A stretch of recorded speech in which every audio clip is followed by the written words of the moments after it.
Ok chicos, como coordinamos, vamos a tener un pequeño resumen de lo que es bienes públicos. La presentación está colgada en el Blackboard. La idea es aquí hacerles un pequeño resumen de todo el tema de bienes públicos, ¿ok? Bienes públicos, que ya es el último tema con el que vamos a cerrar el curso. Para eso vamos a hacer una definición acerca de los tipos de bienes que se pueden transar en un mercado. ¿Sí? En principio vamos a decir que a cualquier tipo de bien le vamos a poder aplicar dos características. La primera característica que vamos a ver es la rivalidad en el consumo. Entonces vamos a tener bienes que van a ser rivales en el consumo y vamos a tener bienes que van a ser no rivales en el consumo. ¿Y qué significa que un bien sea rival o que no sea rival en el consumo? Los bienes que son rivales en el consumo son la mayoría de bienes a los que nos hemos venido refiriendo a lo largo del curso. Son los bienes que si yo los consumo, por el hecho de yo estarlos consumiendo, otra persona no puede consumir el bien. Cualquier ítem que sea comida, cualquier ítem que sea ropa, vestido, cualquier ítem que sea tecnología, tu celular, tu laptop, todo lo que digamos, lo que nosotros hacemos uso, y cuando hacemos uso estamos agotando el bien, es un bien rival, ¿no? Un bien rival en el consumo significa mi consumo rivaliza con el tuyo, básicamente es eso, ¿no? Entonces, cuando yo me como una hamburguesa, otra persona no se puede comer la misma hamburguesa que yo me estoy comiendo, básicamente es eso. Entonces, la mayoría de bienes rivales son los bienes que hemos estado mirando en el curso. Y los bienes no rivales son los bienes que no tienen esa característica de que si yo los consumo, otra persona ya no los puede consumir o ya no los puede gozar. Entonces, por ejemplo, el aire limpio o el aire que respiramos, ¿no? Si yo respiro, no te estoy a ti quitando tu posibilidad de que tú respires. Si yo hago uso de un parque o estoy disfrutando una vista, la vista del malecón, por ejemplo, el hecho de que yo esté disfrutando de esa vista no significa que tú no puedas también disfrutar a la vez de esa vista. El hecho de que yo esté consumiendo el bien no te quita a ti la posibilidad de tú también consumirlo. ¿Okay? El bien no se agota cuando yo lo consumo. Entonces esa es la rivalidad en el consumo. Y la segunda característica es la exclusión. La posibilidad de exclusión o la excluibilidad sería, ¿no? Le vamos a poner exclusión. Y un bien puede ser, al igual, de dos formas. Puede ser excluyente o no excluyente. De nuevo, la mayoría de bienes que hemos estado estudiando en el curso son excluyentes. ¿Qué significa un bien excluyente? Un bien es excluyente cuando tú puedes bloquear el acceso al bien a las personas, a una persona en particular, digamos, ¿no? Entonces, no todos automáticamente van a tener acceso al bien, ¿ok? Tú le pones alguna barrera. Por ejemplo, en el ejemplo que les puse, si yo me como una hamburguesa, ese es un bien rival en el consumo, otra persona no la puede consumir, pero en el término de la exclusión, yo para obtener la hamburguesa tengo que pagar, tengo que ir o yo tengo que prepararla, o tengo que ir a una tienda, a un restaurante donde me hagan la hamburguesa. Entonces ahí es un mecanismo de exclusión, cuando yo tengo que comprar, tengo que pagar el bien. La mayoría de bienes son excluyentes, es decir, yo puedo bloquear, no necesariamente todas las personas que están en un lugar las van a recibir automáticamente, pero sí existen algunos bienes que son no excluyentes. Los bienes no excluyentes son que si tú los produces, no puedes excluir a las personas que no hayan pagado por tener el bien, no los puedes excluir de usar el bien. El ejemplo, digamos, más común es la defensa nacional. Una vez que en tu país hay un ejército que defiende al país, no es que estén defendiendo a todos los peruanos salvo a Mónica. No me pueden excluir a mí de yo recibir ese bien, de recibir la defensa nacional. Tú defiendes a todo el país, ¿no? Igual sería todos los tratados que tenemos de baja de emisiones, de control de armas nucleares. No es que una persona a la que no está colaborando o la que no ha pagado, digamos, por tener esos acuerdos, no la puedes excluir, ¿no? Eso es algo que a todos automáticamente se los tienes que dar. La investigación también es otro, los resultados de una investigación también es otro ejemplo. Una vez que tú publicas una investigación, tú no puedes excluir, esta investigación va a beneficiar a todo el país excepto a Mónica. ¿No? No se puede excluir a las personas de acceder al bien. Por ejemplo, las playas públicas, las vistas públicas, eso también son no excluyentes, ¿no? Tú no puedes poner una barrera, cualquier persona puede ir caminando y no importa que no hayan pagado. Por ejemplo, si yo vivo cerca del malecón y viene una persona que vive en otro distrito, imagínense, en un distrito en Puente Piedra. Viene esa persona de Puente Piedra a Miraflores y no se le puede excluir de hacer disfrute del malecón también, a pesar de que tal vez no haya pagado los arbitrios de Miraflores. Es un bien no excluyente, ¿ok? Entonces, eso es las dos características que vamos a ver que tienen los bienes. Entonces, ahora lo que vamos a ver es cómo se clasifican los bienes cuando tú vas combinando estas cuatro posibilidades. Bienes rivales excluyentes, rivales no excluyentes, no rivales excluyentes, no rivales no excluyentes. Y vamos a ver las características que tiene cada bien y luego nos vamos a centrar en los bienes públicos. Ok, entonces aquí tengo una matriz para ver las posibilidades de combinaciones que tengo entre la característica de si el bien es rival, no rival en el consumo, o si es excluyente o no excluyente. Entonces ahora lo que vamos a hacer es vamos a ir llenando los espacios de esta matriz. Lo que vamos a analizar primero son los bienes que ya hemos analizado a lo largo del curso, que son los bienes que son rivales y que son excluyentes, ¿okay? Las dos características. Y eso le vamos a poner que son los bienes privados. ¿Okay? Bienes privados, y esos son los que hemos trabajado a lo largo del curso, son los que tienen una oferta, una demanda, se transan en un mercado, tienen un precio y responden, digamos, al incentivo de la valoración que tengan los consumidores y el costo que tienen los productores, oferta y demanda, y así se van transando y produciendo estos bienes. Luego vamos a ver otro tipo de bienes, los bienes que son rivales y son no excluyentes. Un bien que sea que sea rival y que sea no excluyente, un ejemplo de eso son los bienes, los recursos naturales, ¿okay? Recursos naturales, que también le vamos a llamar recursos comunes. Recursos comunes o los recursos naturales. Entonces piensen, por ejemplo, en los bosques, piensen en los peces en el océano,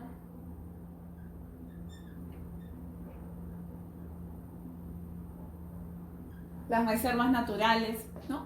Esos son bienes, ¿por qué decimos que son rivales pero no excluyentes? Son rivales porque cuando yo pesco, por ejemplo, un pez del océano o de un lago, ese mismo pez que yo estoy pescando no lo puede pescar otra persona. Igual, los bosques, si yo talo un árbol, ya ese árbol desaparece, rival en el consumo. Pero sin embargo son recursos comunes de los cuales no se puede excluir a una persona de acceder a él. Uno no puede poner como una barrera alrededor de todo el océano y prohibirle a toda la población o a un grupo de población que pesque, ¿ok? En principio son no excluyentes. Igual en los bosques, no es que uno pueda acercar todos los bosques y impedir la entrada, ¿no? La gente puede ir. Entonces ahí vamos a decir que esos son recursos comunes. Estos vamos a ver en un momento qué tipo de dinámica tienen, pero vamos a continuar con esta clasificación. ¿Okay? Otro tipo de bien son los bienes que son excluyentes, o sea, uno le puede excluir la entrada o la llegada a alguien, pero son no rivales, o sea, una vez que ya la persona llegó a tener el bien, su consumo no compite con el de otra persona. ¿Sí? Entonces, un ejemplo de eso es, ese tipo de bienes, se llama bienes club, bienes tipo club, o también son bienes que normalmente, no siempre, pero en muchos casos se producen con monopolio natural.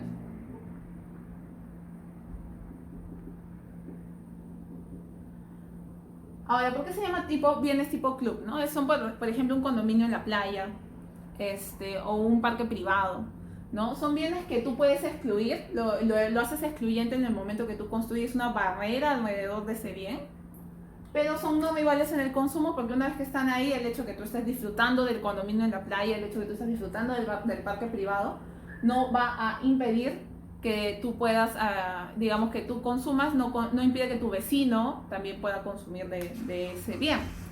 Otro ejemplo es el cable, por ejemplo. La señal, ustedes saben que la señal abierta de internet es un bien que es no excluyente y no rival. Ahorita vamos a ver cómo se llama ese tipo de bienes. Porque, digamos, cualquier persona puede ver los canales nacionales.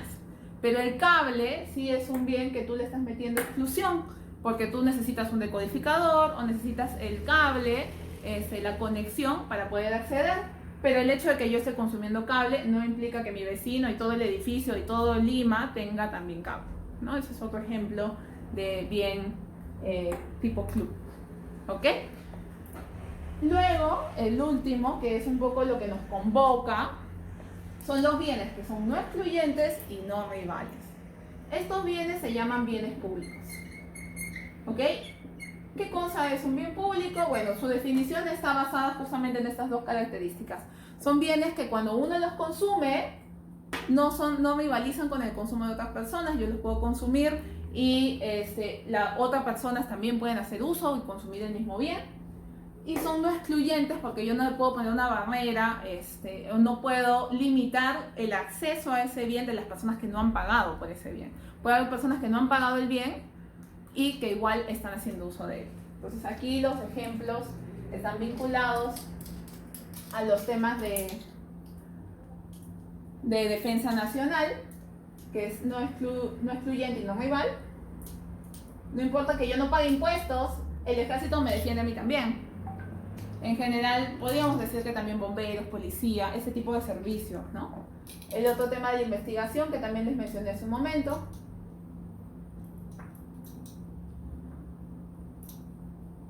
La investigación también es un bien público. Una vez que se publica una investigación, en general ya es conocimiento. No sé si han escuchado patrimonio de la humanidad, ¿no? Cuando es patrimonio de la humanidad es mío, es de todos, ¿no? En general no podemos excluir a personas de su acceso.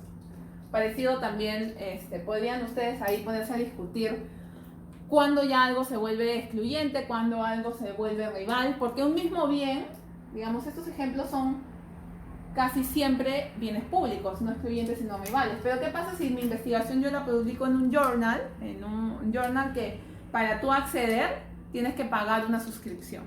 Entonces ahí yo le estoy poniendo una barrera de exclusión. Y ya no sería tanto un bien público, sino ya se estaría moviendo por acá, ¿no? Se estaría moviendo un bien tipo club, en el cual solamente los que están suscritos a ese journal, a esa revista científica, van a tener acceso a mi investigación. Entonces, digamos, hay algunas medidas que se pueden tomar para ir moviendo estos bienes. No es que el bien está acá y ya, fijo, locked. No, tampoco, porque por ejemplo, si ustedes una vez que pescan el pez del océano, ya se vuelve bien privado, ¿no? Entonces, ahí ustedes tienen que analizar siempre cuáles son las características de los bienes, qué lo hace excluyente, qué lo hace rival, qué lo hace no excluyente, qué lo hace no rival. Pero lo importante es que para el tramo en el cual ustedes están identificando, si ustedes están trabajando con un bien público, se tiene que cumplir que sea no excluyente y no rival para lo que ustedes estén analizando en ese momento. ¿Ok? Entonces, algunos ejemplos que ustedes podrían tener, por ejemplo, de bienes públicos, los vamos a ver ahora que veamos los problemas que pueden tener un bien público y cuál va a ser la solución a estos problemas. Bien, entonces para analizar el tema de bienes públicos vamos a poner un ejemplo, ¿ok? Vamos a poner un ejemplo, vamos a imaginar que vivimos en un edificio de 12 pisos que no tiene ascensor. Y estamos discutiendo, como con todos los otros propietarios, si poner o no poner el ascensor. En este ejemplo vamos a asumir de que el ascensor es un bien público, ¿ok? ¿Y por qué es un bien público? Porque es no excluyente, porque una vez que yo ponga el ascensor, todos los que viven en el edificio pueden usar el ascensor. No es que yo pueda poner un vigilante en la puerta del ascensor y tener una lista, solo tú puedes subir al ascensor, solo tú puedes subir al ascensor, solo tú puedes bajar del ascensor. ¿Cómo vas a controlar eso? No se puede, ¿ok? Entonces, en principio, el ascensor es un bien no excluyente. Y también es no rival en el consumo, porque el hecho de que yo use el ascensor para subir a mi departamento no implica que tú no lo puedas usar también. Quizás se pueden poner un poco técnicos y decir, pero Mónica, si solamente en el ascensor entran 3 personas y ahí ya no puede entrar una cuarta, una quinta o una sexta persona, imagínense un ascensor chiquito. ¿Ok? Entonces yo ahí les diría, es cierto, sería rival para ese tramo, digamos, pero en principio lo que tú puedes hacer es esperar, ¿no? A que suba, que baja y luego te subes. O sea, para el tramo relevante o para el análisis relevante, el uso del ascensor, que yo esté subiendo a mi piso en ascensor, no implica que mi vecino no pueda subir también en ascensor. ¿Ok? Entonces, el costo, fíjense, otra forma de identificar si es no rival en el consumo, es si el costo de que una persona más lo consuma tiene que ser cero o muy cercano a cero. O sea, el hecho de que una persona más use el ascensor, si lo usa una o lo usa dos personas, o lo usan tres personas o cuatro personas, una vez que ya el ascensor está instalado, en verdad el costo es muy bajito. Es básicamente la luz de lo que sube y que baja, nada más, ¿no? No es que tengamos que hacer 2 ascensores o 3 ascensores en principio, para el tramo que yo estoy analizando, en este caso de un edificio con 12 pisos. Bien, entonces lo que vamos a analizar es qué pasaría, la primera que nos tenemos que preguntar cuando estamos hablando de, en general, bienes que no son, digamos, tradicionales, bienes privados. La primera pregunta siempre es: ¿el mercado solito, cuando la oferta y la demanda solitas se cruzan, va a llegar a un resultado eficiente? ¿El mercado solo va a llegar a un resultado socialmente eficiente? Como en el caso de externalidades, vimos que la respuesta era no, porque normalmente cuando hay una externalidad negativa, el mercado privado produce de más. Cuando hay una externalidad positiva, el mercado privado produce menos. ¿Ok? Entonces aquí vamos a ver qué pasa en el caso de un bien público. ¿Va a producir si en el mercado privado se produce más o se produce menos? Entonces vamos a asumir que aquí nada los obliga más que lo que se pongan ellos de acuerdo. ¿Ok? Y vamos a ver si privadamente, sin que haya estado, ellos van a poder llegar a un acuerdo. Entonces, obviamente esto va a depender mucho de cómo se trabaje o cómo se negocie y de las características y la personalidad de cada inquilino. Pero en principio vamos a suponer que hay 2 inquilinos que no quieren pagar. Por X motivo. Uno tal vez no quiere pagar porque prefiere subir a pie. Tal vez uno no quiere pagar porque vive en el segundo piso y dice: yo no voy a usar tanto el ascensor. Que paguen más los que viven en el piso 12, ¿no? Entonces vamos a asumir que hay personas que no quieren pagar. Y ese es un problema normal con bienes públicos. ¿Y por qué es un problema normal? Porque las personas, como tú no las puedes excluir, una vez que tú instalas el ascensor tú no lo puedes excluir, pueden querer aprovecharse de esa situación. Yo igual no voy a pagar, igual va a haber ascensor. ¿Ok? Entonces ese problema tiene un nombre y se llama el problema en inglés, es el problema del free rider.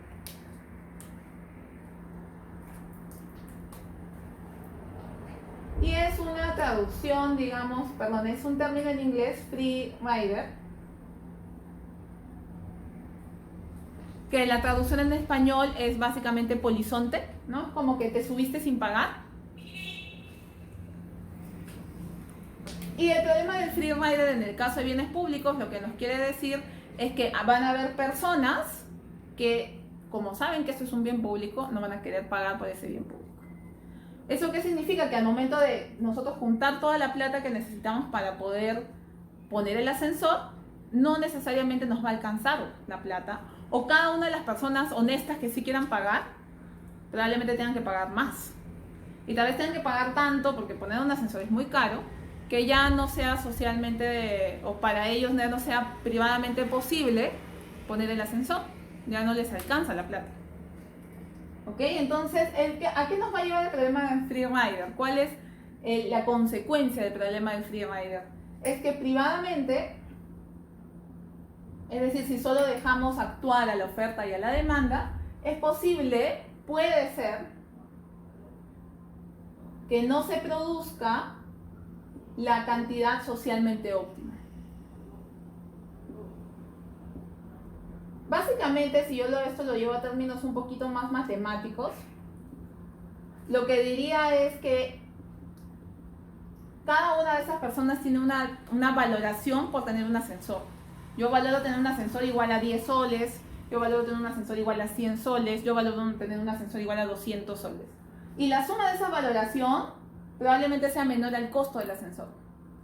Pero como hay personas que a pesar de que valoran el ascensor no lo quieren pagar, tal vez no se va a poner el ascensor. ¿Ok? Entonces, eso es lo que va a resultar, si no se pone el ascensor, es que no estamos llegando a producir o a proveer la cantidad socialmente óptima o la cantidad socialmente deseable. Debería ponerse el ascensor, pero no se está poniendo porque hay free riders. ¿Por qué hay free riders? Porque eso es un bien público y la gente sabe que tú no las puedes excluir. ¿Ok? Entonces, obviamente esto va a depender de cuántas personas son, de cuánto están dispuestas a pagar, de cuántas personas son las que no quieren pagar. Pero en principio ese es un problema muy común con los bienes públicos, que tienes una situación en la cual una empresa o privadamente no se va a proveer el bien. Ustedes piensen en el ejemplo de la defensa nacional. ¿Le conviene a una empresa producir defensa nacional? Tener un ejército, tener una marina, tener una fuerza aérea. ¿Cuál sería el beneficio de esa empresa? ¿Quiénes tendríamos que pagar? Deberíamos de pagar privadamente, digamos. Privadamente deberíamos de pagar todos los ciudadanos del Perú. Todos deberíamos de pagarle a esa empresa que nos provee de defensa nacional, si es que no existiera el Estado. ¿Y todos pagaríamos? ¿Ustedes pagarían a una empresa X para que tengan un ejército, una fuerza aérea, una marina? Probablemente no. Igual si nosotros pagaríamos directamente por tener policía, tú pagarías directamente porque pongan luz en las calles, ¿pagarían ustedes? ¿Todo su barrio pagaría? ¿Todo su edificio pagaría? ¿Toda su cuadra, toda su manzana pagaría porque haya luz en las calles a una empresa privada?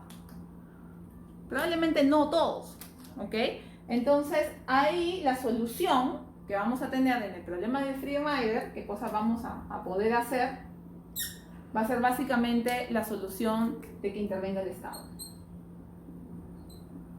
En el caso de los bienes públicos, vamos a ver que va a ser socialmente deseable, dado el problema del free rider y dado que es probable que el mercado privado no pueda producir la cantidad socialmente óptima, el Estado va a entrar. ¿Y de qué forma entra? Básicamente de dos maneras.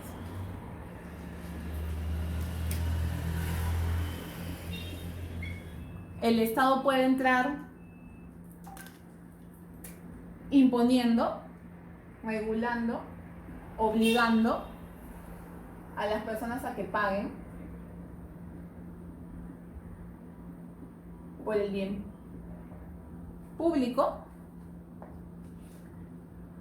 Entonces, por ejemplo, imagínense que estamos en un país donde el servicio de luz eléctrica de las calles está tercerizado a una empresa privada. Lo que hace el Estado es, nos obliga a todos los ciudadanos a pagar impuestos y el Estado le paga a esa empresa privada. ¿Ok? Entonces ahí lo que está haciendo el Estado, nos está imponiendo un pago y el Estado, acuérdense, el Estado es el único agente económico que tiene la fuerza de obligar.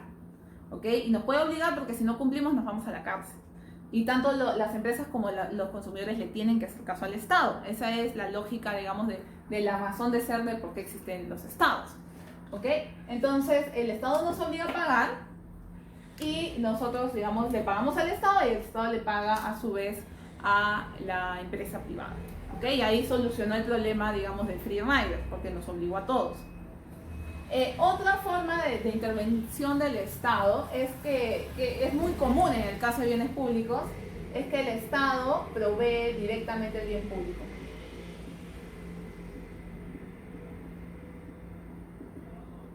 En el ejemplo de defensa nacional es el mejor ejemplo.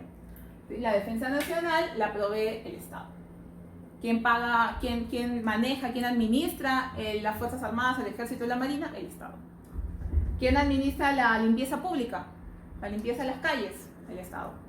Que se corte el pasto en los parques, el Estado.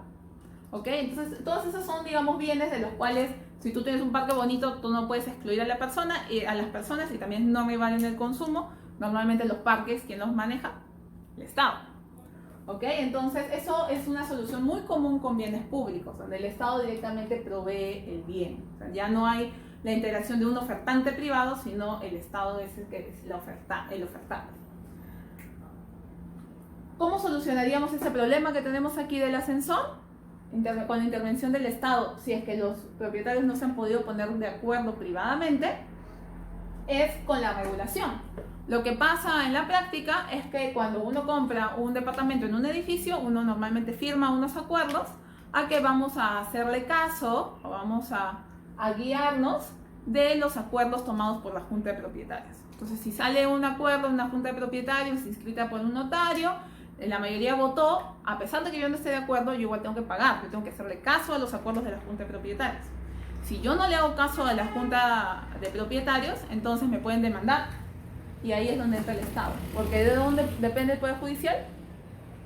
Del Estado. ¿Ok? Entonces, aquí en los temas de regulación, no solamente el Estado te impone, sino como el Estado regula el orden jurídico y el tema de los contratos y de las obligaciones de las personas, eso es muy importante, ese rol es muy importante para que se puedan proveer bienes como los bienes públicos. ¿Okay? Ese enforcement, esa que nos obliga a hacerle caso y a cumplir nuestra palabra y a comprometernos a hacer cosas que no necesariamente son las que queremos hacer, es lo que posibilita que al final se provean estos bienes. ¿Okay? Entonces, este es un poco el desarrollo de los bienes públicos. Recuerden, para resumen, los bienes públicos tienen dos características: son no excluyentes y no rivales en el consumo.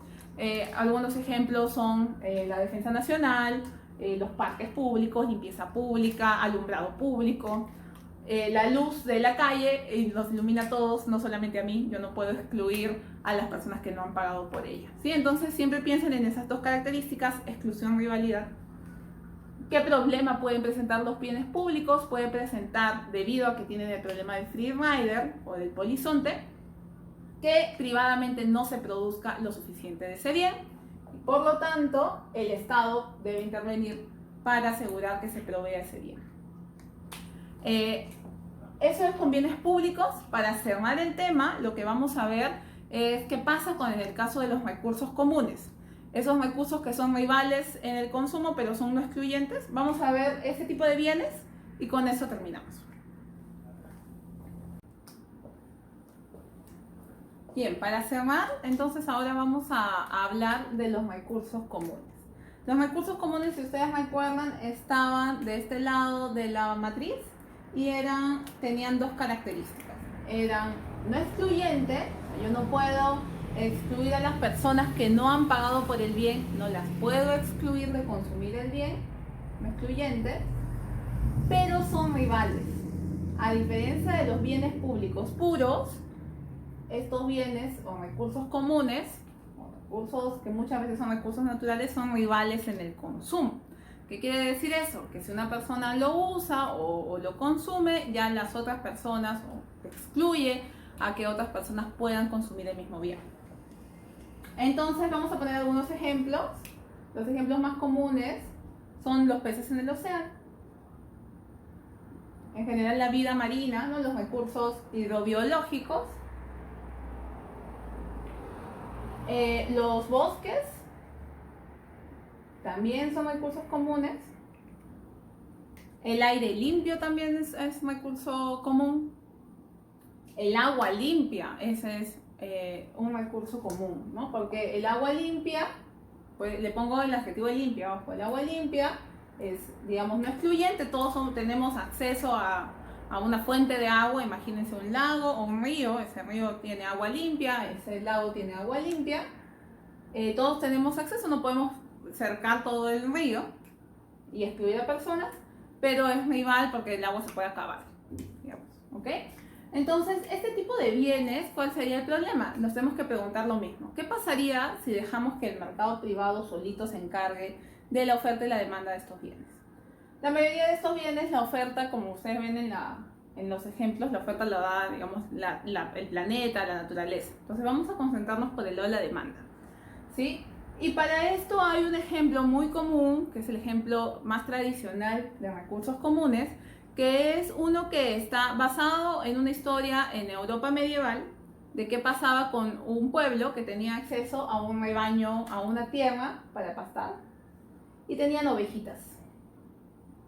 Entonces vamos a tener un pueblo que van a tener ovejitas. Y la característica era que todas las personas en este pueblo compartían la propiedad de un terreno donde había pasto. Y aquí consumían, pastaban las ovejitas. Las ovejitas, como ustedes saben, comen pasto, digamos, pasta. Y así es como sobreviven. Entonces cada persona llevaba sus ovejitas a este terreno. Si este terreno es común, lo que vamos a decir es que es no excluyente, porque todos los habitantes, todos los que viven en este pueblo van a acceder a este terreno de pasto, a este pastizal, pero es rival en el consumo porque a medida que se va degradando, se van comiendo el pasto, me voy quedando sin terreno de pasto. O sea, la tierra va a quedar, pero va a quedar sin pasto, ¿ok? Entonces, ¿qué pasaba cuando no había ningún control y dejaban que los agricultores o que los ovejeros, en este caso, lleven a sus ovejas a pastar sin ningún orden? Todos los incentivos están ahí para que los agricultores quieran llevar a todas sus ovejas y a tener más ovejas y llevarlas a pastar porque la comida es gratis. Entonces, básicamente lo que van haciendo es se van consumiendo todo el pastizal. Y como la mayoría son recursos naturales, tienen la característica de que tienen un ciclo de renovación. Probablemente si es que solamente consumen esa parte del pasto, luego se van a otra parte del pastizal, mientras esta parte puede crecer de nuevo, podrían mantener el pastizal sano y las ovejitas podrían estar ahí infinitamente. Pero el tema es que lo que va a haber acá es que va a haber sobreproducción de ovejas. Todos van a querer tener ovejas porque, como les digo, es gratis. Su alimento es gratis. Y además, otro incentivo que digamos es un incentivo perverso con este tipo de bienes, es que las personas van a pensar, pucha, pero si yo no llevo mi ovejita ahora, se va a acabar el pasto y yo ya me voy a quedar sin aprovechar. O sea, tengo que llegar antes de que se acabe. Entonces va a haber más presión y más presión y más presión. Y cada vez hay más presión y más presión sobre el pastizal y se va consumiendo el pastizal. ¿Y qué pasa con el pastizal? Se agota, se muere, se acaba todo el pasto, queda un terral, pura tierra nada más. ¿Ok? Entonces, eso es lo que terminó pasando, ¿no? Entonces, este fenómeno tiene un nombre y se conoce como tragedia de los comunes. Tragedia de los comunes. Y bueno, es una tragedia porque un concepto muy bonito que es que todos vamos a compartir el pastizal, al final termina en que se depleta, se acaba, se agota, se explota, se sobreexplota el pastizal, se sobreexplota el recurso y nadie ya lo puede seguir usando. Entonces esa es la tragedia de los comunes. En inglés, si ustedes lo buscan, es The Tragedy of the Commons. Y esa, digamos, es una consecuencia que puede ocurrir cuando hay recursos comunes no regulados. ¿Sí? Para estos ejemplos, por ejemplo, de peces en el océano y de bosques, igual ustedes deben de haber visto un montón de ejemplos de cómo se deforestan los bosques. La gente viene y tala. ¿Por qué? Porque son no excluyentes, no puedes poner un cerco alrededor del bosque. Todavía pasa eso en nuestro bosque amazónico. Pero es muy mal, porque una vez que tú talas el árbol ya fue, ¿no? Entonces, ¿qué pasa con ese tipo de bienes de recursos comunes? Hay sobreexplotación. El problema de la tragedia de los comunes es que los recursos comunes se agotan, se sobreexplotan. Hay una sobreexplotación y los recursos terminan agotándose. ¿Sí? Y al final todos nos quedamos sin el bien. Por eso es la tragedia de los comunes. Todos nos vemos afectados cuando se ve una sobreexplotación de un recurso común, como estos tipos de recursos. ¿Cuál es la solución o qué debería de pasar, digamos, ante un problema de recursos comunes? Al igual que en el caso de bienes públicos, tiene que intervenir el Estado. El Estado. ¿Y cómo debería intervenir el Estado en el caso de recursos de los comunes? Es similar a la primera forma que teníamos de intervención para el caso de los bienes públicos, que es con regulación. ¿Ok? Como la mayoría son bienes que los provee la misma naturaleza, el mismo planeta, ¿cómo hace el Estado? El Estado lo que puede hacer es poder regularlos. Y hay muchas formas de regulación que tienen los estados alrededor del mundo para poder tener o controlar la sobreexplotación de los recursos comunes. Entre las más frecuentes vamos a encontrar el tema de poner cuotas. La pesca en Perú, por ejemplo, tiene cuotas. Si ustedes son pescadores, depende del tamaño de su embarcación, de sus barquitos, digamos, de sus botes. Depende del tamaño de la embarcación, ustedes van a tener un permiso de que pueden pescar hasta tantas toneladas mensuales, anuales, etc. Si ustedes tienen uno de esos buques pesqueros gigantescos, también el Estado te da un permiso de hasta cuánto puedes pescar, y tiene inspectores que están revisando constantemente, pesando cuánto están pescando esas empresas para verificar que estén cumpliendo con la cuota. Entonces, esa es una forma, cuotas. Las cuotas, acuérdense, son como los permisos de hasta dónde topes, ¿no? Máximo puedes pescar esta cantidad. Igual en el tema de bosques, también hay cuotas de deforestación, digamos, ¿no? En verdad el término que se usa es de aprovechamiento de los bosques. Hay, digamos, hay medidas de cuántas hectáreas de bosque puedes hacer aprovechamiento, y incluso la legislación peruana ya ha evolucionado un poco, y a los que ahora concesionan o ganan concesiones de bosques, porque los bosques no tienen dueños, los bosques son patrimonio también de todos los peruanos, lo que hace el Estado es los concesiona. Y a cambio de la concesión, tú te comprometes a tener un plan de manejo, ¿no? Y ese plan de manejo, tú pones, voy a talar en un año, el primer año voy a talar esto del bosque, y el segundo año voy a talar esto del bosque. Y mientras estoy talando esto, aquí estoy plantando nuevos arbolitos. Y luego voy a talar, el tercer año voy a talar esto, y voy a plantar aquí. Y al cuarto año voy a talar esto, y voy a plantar aquí, ¿no? Y la idea es que tú puedas darle tiempo al bosque a que se vaya regenerando.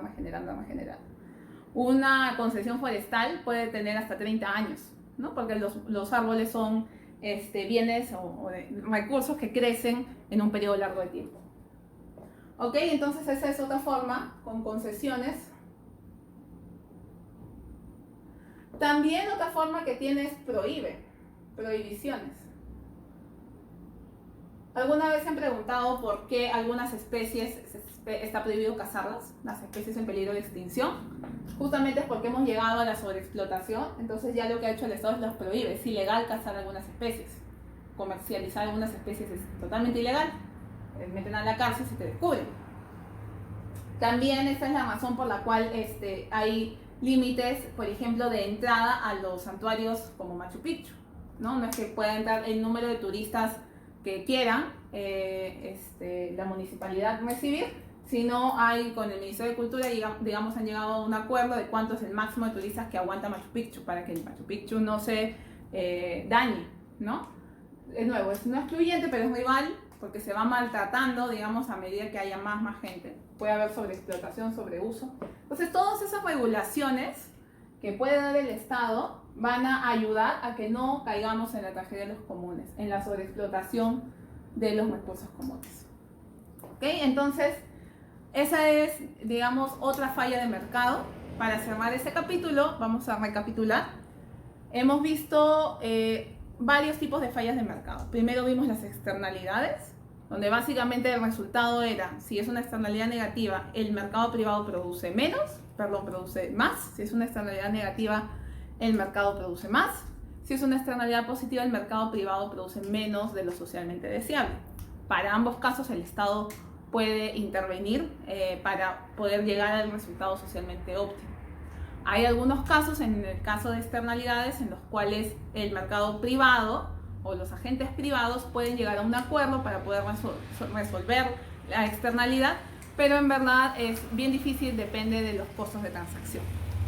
Luego hemos visto los bienes públicos, hemos visto los tipos de bienes que hay según su no rivalidad y su no exclusión, o su exclusión y su rivalidad, y hemos analizado con detalle dos: los bienes públicos, que son no excluyentes y no rivales, donde el resultado puede ser, de nuevo, que se produzca menos que lo socialmente óptimo, y por eso es importante que el Estado intervenga. Y hemos visto los recursos comunes, en los cuales el resultado puede ser la sobreexplotación y por lo tanto que se acabe el recurso. Y de nuevo, la solución a eso es que el Estado intervenga poniendo regulación. Eso es todo con el capítulo de fallas de mercado. Les deseo muchos éxitos.